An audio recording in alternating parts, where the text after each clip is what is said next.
Welcome to today's class on right to information. मैं हूं CS लो tracker और आज हम जानेंगे कि आरटीआई क्या होता है, इसका हिस्टोरिकल बैकग्राउंड, ऑब्जेक्टिव और एक इम्पोर्टेंट केस लो भी। चलिए शुरू करते हैं।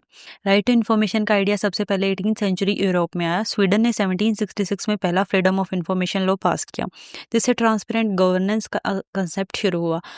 आज कई डेमोक्रेटिक कंट्रीज ने इस तरह के लॉज को अडॉप्ट किया है, जिनसे सिटीजन पार्टिसिपेशन, अकाउंटेबिलिटी और गुड गवर्नेंस प्रमोट होता है। यूनाइटेड नेशन और कई इंटरनेशनल ऑर्गेनाइजेशन भी आरटीआई को एक बेसिक ह्यूमन राइट मानते हैं, जो डेमोक्रेसी के लिए एसेंशियल है। अब बात करते हैं राइट टू इन्फॉर्मेशन की इंडिया जर्नी की, एक ऐसी जर्नी जिसमें आम आदमी की आवाज ने कानून बदल दिया। 1990s के दौरान इंडिया में करप्शन, ट्रांसपेरेंसी की कमी और सिस्टम की इनएफिशिएंसी से लोग परेशान थे। तभी कुछ सोशल एक्टिविस्ट और सिविल सोसाइटी ग्रुप्स ने इस सिस्टम के खिलाफ आवाज उठाई। उन्होंने कहा, जब तक जनता को सच नहीं पता चलेगा तब तक अकाउंटेबिलिटी कैसे आएगी।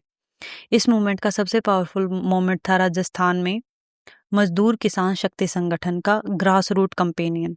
ये लोग मैनुअल लेबरर्स के लिए वेज रिकॉर्ड्स देखने की डिमांड कर रहे थे, क्योंकि उनका पैसा मिडलमैन और ऑफिशियर खा जाते थे। जब लोगों ने आरटीआई के थ्रू अपने रिकॉर्ड्स देखे, तब पता चला कि सिस्टम में कितना करप्शन छुपा हुआ था।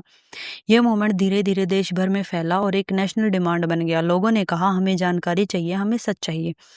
इस पब्लिक प्रेशर और कंटिन्यूअस स्ट्रगल के बाद फाइनली 2005 में इंडिया पार्लियामेंट ने right to information act pass किया और 12 अक्टूबर 2005 को ये एक्ट ऑफिशियली लागू हो गया। एक ऐसा दिन जब डेमोक्रेसी ने एक और कदम लोगों के हक में उठाया।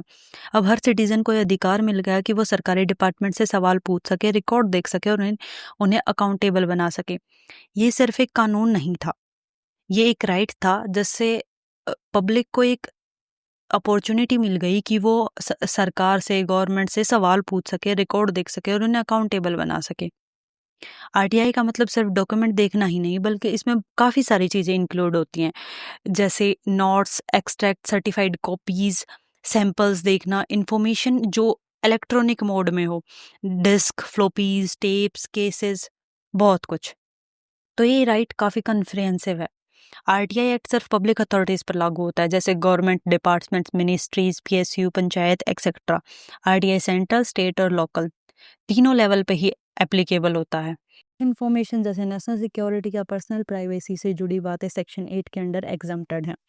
पब्लिक इंफॉर्मेशन ऑफिसर को 30 डेज के अंडर रिप्लाई देना होता है, और अगर किसी की लाइफ या लिबर्टी इन्वॉल्व हो तो 48 आवर्स में।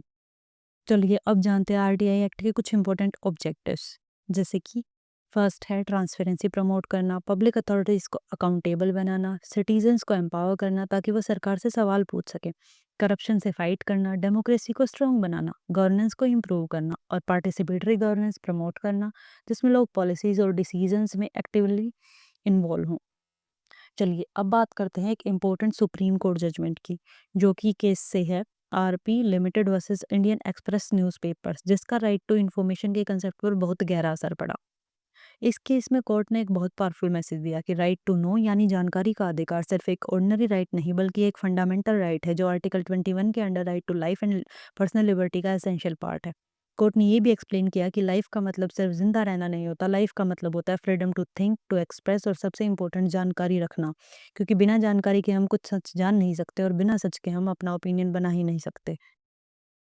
कोर्ट ने ये भी कहा कि ये राइट आर्टिकल 19 सब close 1 freedom of speech and expression से भी डायरेक्टली लिंक्ड है, क्योंकि अगर हमें बोलने का अधिकार है तो नेचुरली हमें जानने का अधिकार भी है, वरना हम बोलेंगे किस बेसिस पर।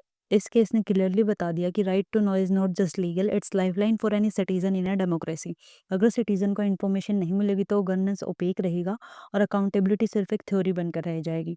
तो ये जजमेंट सिर्फ एक केस नहीं था, ये एक माइलस्टोन था जिसने हमारे राइट्स को और मजबूती दी। Information is power and in a democracy that power must lie with the people.